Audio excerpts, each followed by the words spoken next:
Hello, today is the anniversary of the death in 1987 of Primo Levi.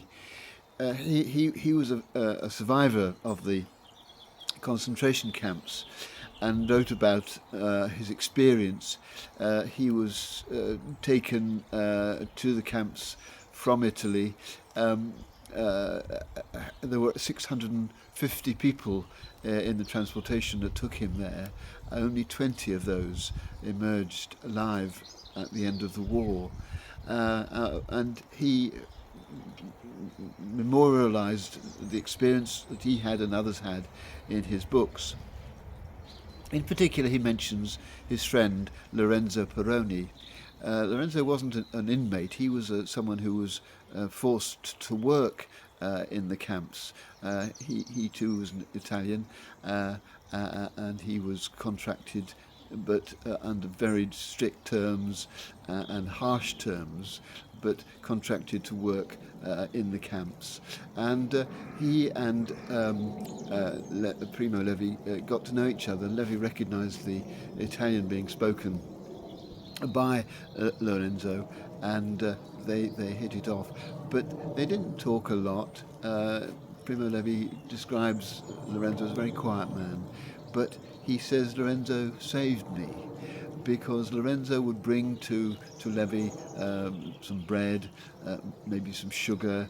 He gave him an old coat that helped to keep him warm, and just handed these things over quietly when they were able to do so unobtrusively. And Lorenzo said that this kept him alive.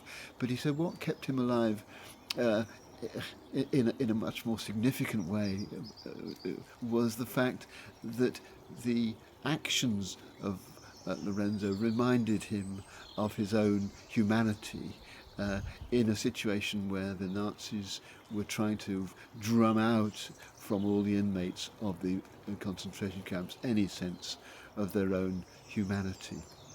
Lorenzo would give these gifts to Primo Levi without a word and without expecting any word of thanks. He said to Primo Levi, keep silent, you don't need to speak. He didn't expect any response for his generosity.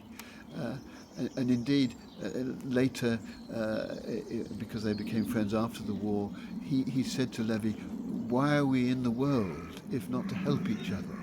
He saw this as being the main thing about what life was all about. It didn't need words, it just needs very simple actions. And